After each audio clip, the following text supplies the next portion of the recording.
welcome to another all brand new episode of This is Metal with Joe Lawson. Tonight, Joe, we're going to be talking all about the Scorpions. Now, the Scorpions have been a big favorite of mine for many, many years. I was wondering, you were telling me that you're obviously a Scorpions fan too, but when did the Scorpions first come on your radar? You know, I think if I can remember correctly, we had a radio station here, Z-Rock, and I remember hearing them on the radio, and I thought, you know, especially I noticed, obviously, Claus Main, his voice, you know, it's like, wow, this is something totally different. He's got a really cool voice, you know, and that's one thing that really stood out. I think that was my first memory of hearing the Scorpions. And then, aside from that, I think something about a mention on Headbangers Ball with them too. And I remember hearing the song "Another Piece of Meat," and I'm like, man, this is a pretty cool band, you know. And then, of course, you know, I heard some of the radio hits, you know, that kind of resonated too, and that kind of got me curious. And the guitarist that was in Scream King with me, Rafael Hernandez, him, myself, and his brother Alex, we played around doing some covers before we did Scream King, and one of the songs that we did was Blackout by Scorpions, and it was a lot of fun singing that and working on that accent, and it actually was a lot easier than I thought it would be, and it became a really comfortable song for me to sing, and I really enjoyed it. So. Yeah, I mean, probably like a lot of people. I mean, I was aware they were around in the 70s, but I didn't really probably become, you know, I've heard a lot of the songs probably on the radio, but I didn't really become aware of who they were or get to the point where I really recognized the songs. That probably till in the 80s. I mean, they were all over the radio at MTV, and that's the thing is, you know, there's really a question about, okay, is the Scorpions a rock band, a metal band, hard rock? I think it's they're a little bit of everything, you know? I mean... Yeah, they do kind of like touch or paint a brush, if you will, of a stroke across multiple genres of music. They're not strictly a metal band. They're not strictly a rock band. They got some stuff that tinges on pop, I would say. Yeah. You know, but the one thing that the Scorpions really have is there is a very, very identifiable, very unique sound. Their music, and of course Claus Main's vocals. I mean, as soon as you hear it, you know. I mean, undoubtedly, you know, that's Scorpions. You know, they have that it factor. They have that thumbprint that identifies them and separates them from everybody else. They're very unique. That's the word. I mean, for years they were known as a band from Germany. Obviously, that's where they're from. But I think what I mean by that is, you know, especially like in the 70s, 80s, you had a lot of these bands that were, you know, European, they're British or, you know, American, but you didn't really have a band until the Scorpions that was world famous that came from Germany. Now, there, of course, there's been Accept and other bands, of course, since then, but kind of the Scorpions also led the way for the German rock scene. Oh, absolutely. I mean, they paved the way, I think, in a large way for rock bands in Germany. Yeah. Absolutely, they did. And see, although you would not strictly call them a metal band, a lot of the hard rock and metal audience, you know, like you and me, Joe, embraced the Scorpions, especially during their 80s heyday, because, you know, that's why they toured with everybody from, you know, Kiss and you know, Judas Priest and bands like that. You know, they were one of those bands that could tour with different types of bands. Yeah, that made them unique. In fact, I remember in the 90s seeing them, you know, here in Southern California, in the Los Angeles area, and that was when Winger was just coming out. Kip Winger just left Alice Cooper's band, and they were a relatively new band on the rise. And although people say what they want about Winger, they were a pretty good band to see live, and they were another band that kind of fit in with the Scorpions. I've seen them live too. I want to say, God, when was that? I want to say it was like 2018 or somewhere around there, with Queensryche, and it was a killer show, and I couldn't believe how good they sounded. You know, as you get older, you know, especially vocalists, but musicians, as they get older, they kind of mellow out, and you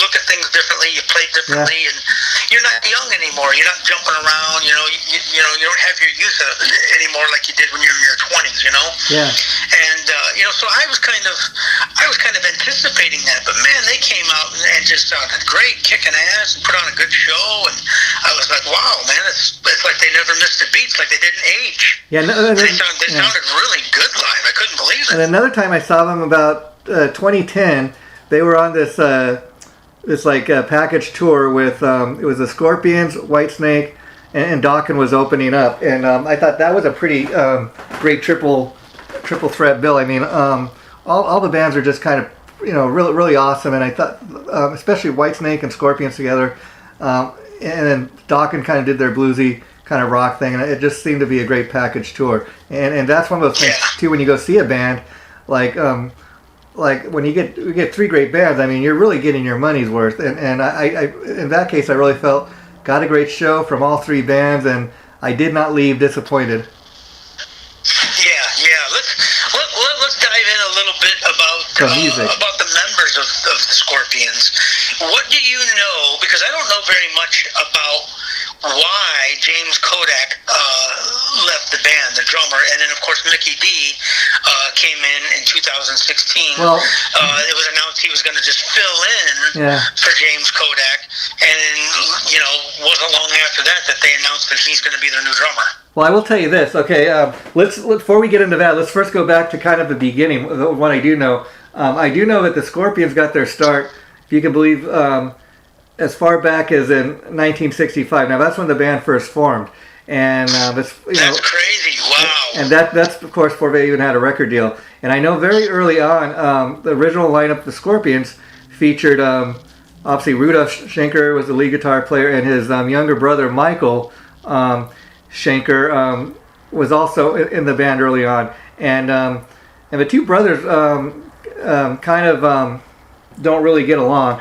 But and Michael was a little younger than Rudolph, but Michael would, of course, eventually leave the Scorpions and go on to have huge success on his own in the British rock band UFO. Yeah. So you got two brothers, that classically don't get along. Yeah. But they're great guitar players. And, in their own right. I think a lot of people, how cool would that be? A lot of people would probably love to see Scorpions, add Michael Schenker into the lineup and do a tour. I mean, that would be so effing cool. I do think initially when they were announced a number of years ago, I think as far back as maybe 2014 or 2015, when they were originally going to plan a farewell tour, they brought him out to do like some select dates with the band, like some reunions type of shows where he didn't play the whole show with the band, but he'd get up and play a few of the songs that he initially wrote or played on. And I think Rudolf Schenker, he's kind of older brother, and he's not as vocal about their feud. But I've read many interviews where Michael Schenker, who I think is a great guitar player in his own right, is always trashing his older brother Rudolph, and he like has made statements like, oh, Rudolph plays a flying V because he wants to be like me, and stuff like that. And of course these guys, they kind of got their egos, but yeah, sibling rivalry. You're right. But like besides UFO too, Michael, of course, I'm sure you've heard of the Michael Schenker group. Oh yeah, of course. Great classic albums, and so he's really netted out a career of his own outside of the Scorpions. And now, before we kind of bring it to current day, because like I said, the Scorpions goes all the way back to 1965. What's interesting, when they got really big in the 80s, they were all over MTV and the radio. You may remember they had a drummer named Herman the German Rarebell. And what's kind of interesting is when the Scorpions really started kind of getting big in the United States and worldwide, like in the 70s, like you mentioned, Klaus Meine had a very heavy accent, and so when he'd speak English, it's one thing to sing in English when that's not your native language, so to speak, and he's kind of learning to speak English as he goes. But if you listen to records, very, very good vocals for somebody that was just kind of, learning English. But the drummer, Herman Rarebell, from what I understand, he wrote a lot of the lyrics because I guess he understood how to write he could write much better, I guess, than other guys in English. So he wrote a lot of the lyrics, which is kind of interesting. Yeah, that is interesting. Near the end of this tour, just looking up about the Lonesome Crow album tour, Michael Schenker accepted an offer for lead guitar for UFO. Of course, yeah. Willie John Roth, a friend of Michael's, was then introduced to the band and helped them finish off the tour. Interesting thing about Uli is he had, I don't know if he still does, an organization called the Sky Academy. Oh, yes, he does. Yes. And he helps like disabled musicians find a way to still play music and do what they love to do and help them out. And my friend and fellow bandmate John Searing was one such musician, and Uli flew him out to spend some time with him at the Sky Academy and helped him work through losing one of his hands. Oh, wow. He's a guitar player, lost one of his hands in a steel mill accident. So rather than give up, he kept pushing on, persevering, had an attachment made that holds the guitar pick, and he learned how to play left-handed instead. And, at least that allowed him to continue and to be a musician and to play, and Uli helped him out. That's very interesting, and I know we've talked about this in past episodes. That's like, if you know anything about Tony Iommi's story, the reason he kind of created that heavy metal sound, and he plays the way he does is, of course, when Tony Iommi was much younger, I think just a teenager, he had the tips of his fingers cut off. But so that's very interesting. But getting back to Uli John Roth, I really would love to do a separate episode on him, Joe, because I haven't followed his musical career a whole lot, but I'm always hearing things like you said about the Sky Cap. I'm always hearing things about Uli John Roth. While when in reference to the Scorpions, his name does come up, but you hear more about the two brothers, Michael and Rudolph. But what's interesting, you talk to anybody who's a guitar player, and they will bring up the name Uli John Roth. I mean, he is interesting. Oh yeah, huge influence. And you know what? But equal, I'll say this much: equally, in my experience, Michael Schenker, one of his biggest influences. Oh yeah. He lists to be Michael Schenker. Tony Lawson, the guitar player that I was blessed to play some music with, that was a phenomenal musician. And one of his favorite guitar players was Michael Schenker. Oh, Mike too. Michael Schenker. Going back to just MSG. UFO. Only You Can Rock Me. Great music. And see, Michael Schenker. What I dig about him. Okay, he's been in 3 great bands. Scorpions, UFO, MSG, and like none of those 3 bands, except for having Michael Schenker, sound anything alike.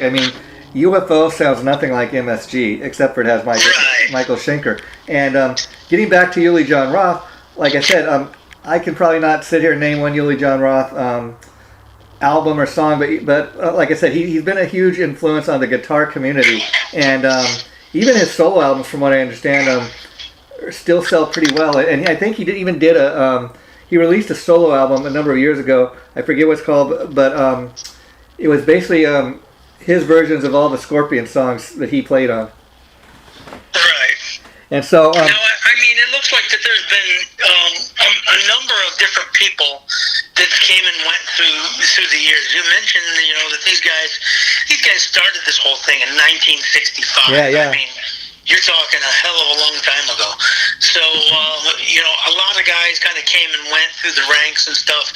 And we know some of the guys, like Michael Schenker, Rudolph Schenker, Claus Main, James Kodak, some of the, Uli John Roth, some of those names, of course, everybody knows.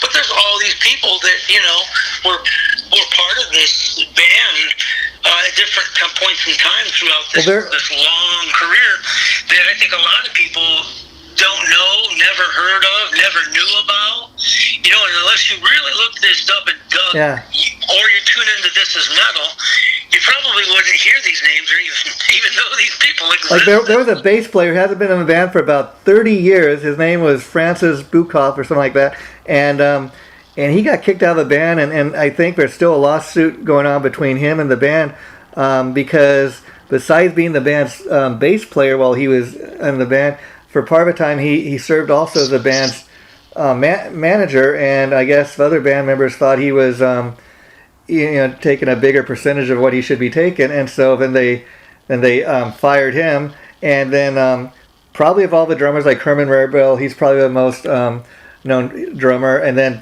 secondly, I would say James Kodak, and I've had an opportunity to interview James Kodak probably about 2 or 3 times. Always, I found him to be a super nice guy, and before he was ever in the Scorpions, like in the 90s, he was briefly the drummer for Warrant, because he was really good friends with Jamie Lane, and that's right. I forgot all about that. And in fact, I think he left Warrant to join the Scorpions. Of course, you get an offer like that, even though you're friends with Jamie, who would not take because I'm sure the gig pays much better, so that at the point when he jumped ship from Warrant to join the Scorpions. Now, a little bit I do know about why he left is I don't think he so much left. I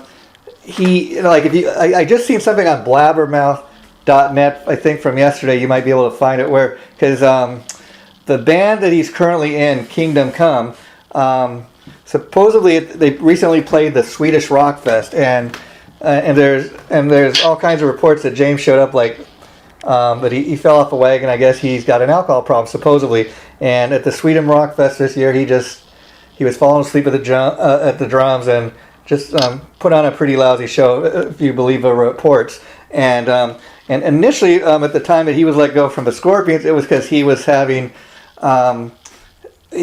drinking issues, and I guess they had given him some time off, like suspended him and hoped that he could put it together, but he never was able to. So without making because I guess the Scorpions, they're not really one of those bands, like Motley Crue, or we like to trash each other and put their business out there. So they just kind of said James was out of the band, and they didn't make a big deal about it. He was fired or why at the time, but since then that's kind of what has come out. And like I said, now with this current band, Kingdom Come, he's kind of having the same type of issues, and as far as I know, he's still with Kingdom Come, but I think the rest of the band's trying to decide what to do about that. So that answers that. And then Mickey D, of course, as you said, he's been in fact, he's on the new Scorpions album. He's a full-time official member, and I couldn't be any happier, because he's one of those guys. I mean, besides being a super talented drummer, from what I hear, he's a super nice guy, and he served all those years as the drummer for Motorhead, and from what I understand, he was really close with Lemmy. So it was you could imagine when Lemmy died, not just because Motorhead is over, but he's like he lost his brother, and I heard Mickey D talk about that. And so it's pretty cool to have a gig like this kind of I don't want to say fall in your lap, but to get an offer like that, after you go through something like that. Yeah. Mickey's been around a long time. And before that, he was played with King Diamond. He's not. Yeah. It wasn't like he got this great big break to go join Scorpions, because he was in Motorhead, and before that, he was in King Diamond's band. And then he even played on He's been around, and he's a hell of a good drummer. And he even played on a Dokken album. Yeah, that's right. Yeah, Dokken too. Right. The guy's got a pretty good resume. And but before we go too far with that, I just want to mention real quick. James Kodak played on an album with Tim Ripper Owens called "A New Revenge." Have you heard that? Are you familiar at all? I'm gonna have to look that up. I'm not familiar with that. You would love it, my friend. Do yourself a favor and do that tonight. Tim Ripper Owens on vocals, James Kodak on drums. I think Rudy Sarzo played bass. Wow. And I think one of Alice Cooper's old guitar players. Oh. But it's phenomenal rock. I mean, it's just good, fist-pumping rock music. And it's a great album. It never leaves my car. Wow. And of course, before we wrap the show up tonight, Joe, we have to also, I think, get real specific about some of the songs. I mean, just off the top of my head, you can never go wrong with "Rock You Like a Hurricane." I mean, for me, that's one of those songs. I hear it on the radio. I just, Oh yeah, classic rock tune. And you know, if you go see the Scorpions, that's one song they're guaranteed to play. Another one I always liked, "Love Drive." Yep. Blackout. Blackout. Yep. The Zoo. That was another one of my. That was a very kind of different. I mean, it was still a rock tune, but what I loved about that song, The Zoo. I mean, just the sounds, the different sounds throughout the song, the different instrumentation, but. And then you got something, you got all these great rock tunes I mentioned. Then you also got something like, what's that song about Russia? You know what I'm talking about? Gorky Park, yeah. Wind of Change. Yeah, Wind of Change. I mean, you got something like that, a beautiful ballad. And it's amazing. Like that's another example of what I'm talking about. Like, Scorpions in the 80s and 90s were known for doing these like heavy rock songs. And then they have like a song that goes all the way to #1 on the radio and MTV back in the day. Beautiful rock ballad, Right. Let's cover this real quick if we got a minute. Sure. They got a new album called Rock Believer. I haven't heard this yet, but I'm going to tune into it. I'm going to run through the track list and list a couple of rare gems that are on. I got it in my hand here if you want. Yeah. I got it if you want. Gas in the Tank, Roots in My Boots, Knock 'em Dead, Rock Believer, Shining on Your Soul, Seventh Son, Hot and Cold, When I Lay My Bones to Rest, Peacemaker, Call of the Wild, When You Know Where You Come From. I mean, some real strong song titles, and I'm sure there's some really good music, and I'm definitely going to check it out. Well, I tell you, Joe, if you want to check it out, real simple before you go out and buy it, because I think you want to go out and buy it once you have a chance here. Go on YouTube because you can check out the whole album, and I will. Same thing with The New Revenge. I forgot about that. Yeah, on YouTube they have a couple of videos that they did for that album. Yeah, but I will go on record say I do not think you will be disappointed in the new album. Now I say new album, but this album's been out maybe like 2022, February 2022 it says, yeah. Yeah, so just beginning of the year, but so it's still relatively new, but I will tell you this. I listen to every song on the album, and I would say this album is as good as anything they put out like in the 80s, or their 80s heyday or the 90s. And that's a strong statement, my friend. Yeah, and because there were... I like a lot of the Scorpions albums, but there were some albums, like especially in the 90s, where, especially during the grunge era and stuff, where the rock bands that we grew up on weren't as popular. And so you even bands like the Scorpions were guilty of like putting out, you're trying to put out like different types of records than the ones they're known for. Being a little, right. Trying to appease the masses. Yeah. Because they're, like we talked about before, these guys do this for a living. Yeah. It's not a joke, and you can call them a sellout. You can say whatever you want. Yeah. But this is how these people take care of their families. Sure. This is how they survive. This is how they live. Sure. And if what they're doing isn't working, then they're going without food. They're going without paying their bills. Yeah. What are they supposed to do? Oh, sure. You have to stay relevant. You have to grow. You have to mature. You have to give your fans what they want to some degree, or you're not gonna stay in that limelight. You're not gonna stay successful. Yeah. And that's the sometimes disappointing part of it. To true rock fans, but that's a reality. These guys are living it. Yeah, but the Japanese edition bonus tracks, I want to hear them too. Yeah. Out Go the Lights and The Language of My Heart. Now those sound like familiar song titles to me. Mm-hmm. Are those older songs, do you think, or are those something that they just added to the Japanese edition? Well, I'm not really sure. Specifically myself, I haven't heard those songs. I'll have to go check them out. But I can't tell you that a lot of times, I know, as you probably do, Joe, a lot of times when albums get released in other parts of the world, that used to be a big thing in Japan where, when Kiss or the Scorpions released a new album, they got to have 2 bonus cuts for the album. And that used to be a thing back in the day. And I think in some parts of the world, like Japan, that's something they might do because they want to have a little something extra for the fans in their country, And that used to be a big thing back in the day. Right.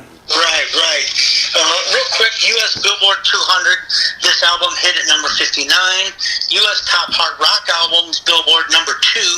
U.S. Top Rock Albums, Billboard number 9.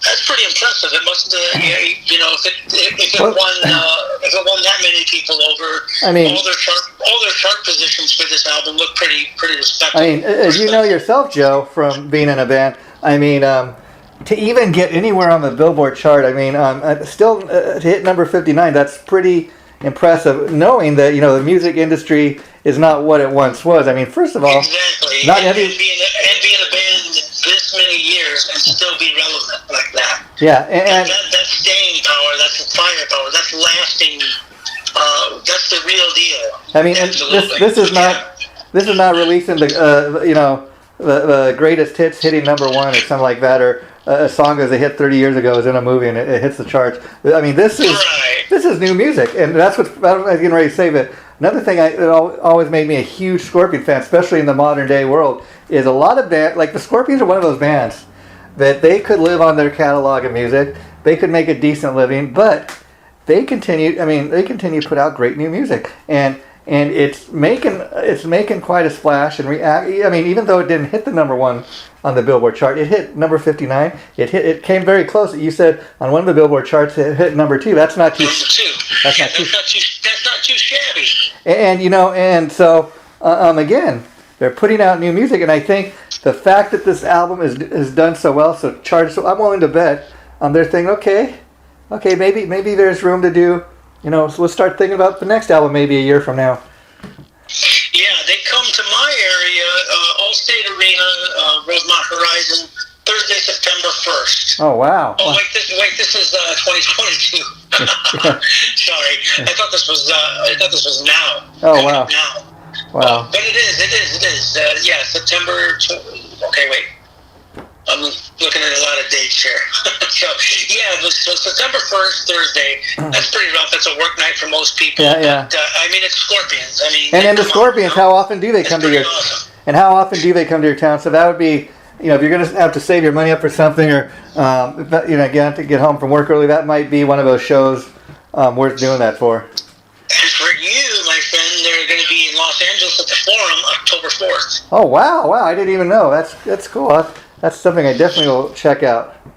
Wow. And they were touring with Whitesnake, but I heard that they're no longer on the bill for some reason. Something with Coverdale's voice. I think he had to get some kind of had some kind of I think he had a viral issue or something, which could be COVID, it could be who knows, but these days. But yeah, and then Whitesnake's another band that we've talked about. They're getting ready to. They haven't really announced their plans, but I know that I think Whitesnake's getting at least Coverdale's getting ready to maybe get to the point where he's not going to tour anymore, but he may allow the other guys so they still can go out and do their thing and make a living to go out as Whitesnake. And I think they're going to have that other guy Dino kind of fill in for him. Yeah. And that's kind of interesting, but I don't know. I don't know how that would work because I'm sorry, when I think of Whitesnake, I think of David Coverdale. You're getting into some murky waters there. I mean, I get it. I understand. Yeah. You know, maybe them considering that or looking into that at least, but it definitely wouldn't be the same. I mean, you got pros and cons with that. I mean, look at Queensrÿche, you know. Jeff Tate left the band, and everybody loved Jeff Tate. You know, he was the original singer and all this. But, you know, Todd LaTorre come in, and he breathed new life into that band.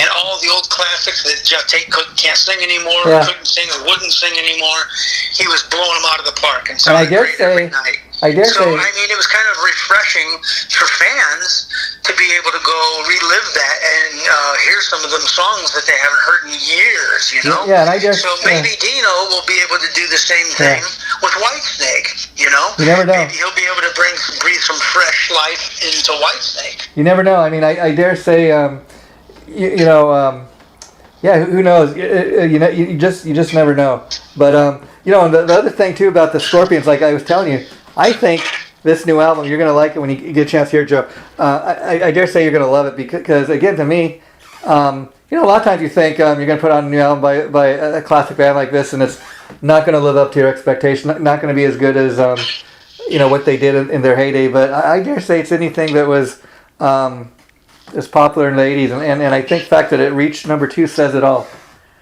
Awesome. I'm going to check it out right now. And this is one of those things, you know, where... I can really say it's no filler. It's all killer. I mean, every track on here. I mean, some of them are a little poppy, but it's got like a rock element to it. You know, I would call it hard rock. And there's nothing too poppy, but it's like just a classic, great Scorpions album. Sounds great. I'm looking forward to it. Everybody else, if you haven't heard that, get your hands on that. Give it a listen. Check it out on, like Jason said, check it out on YouTube and go order the record.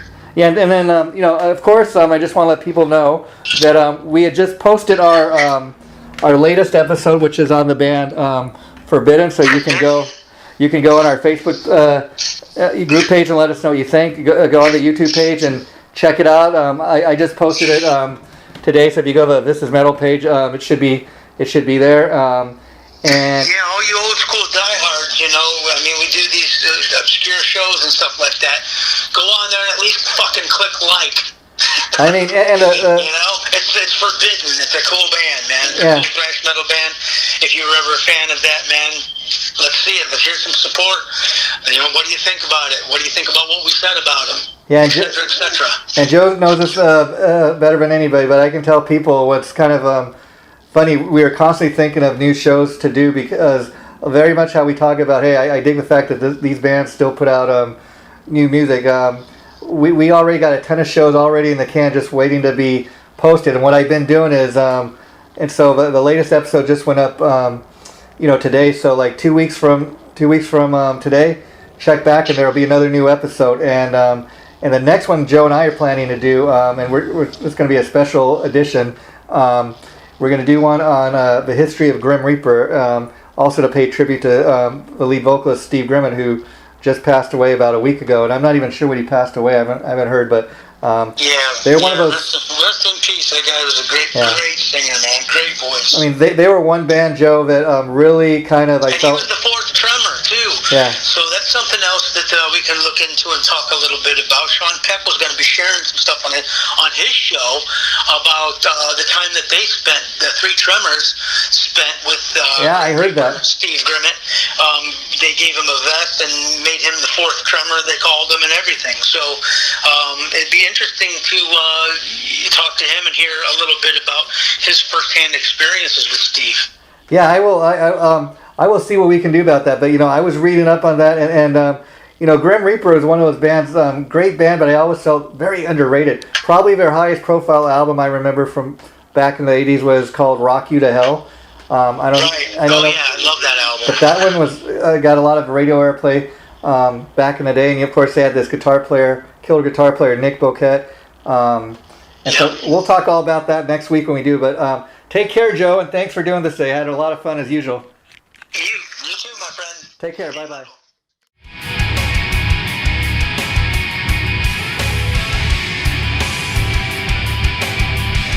Chaotic Riffs Magazine.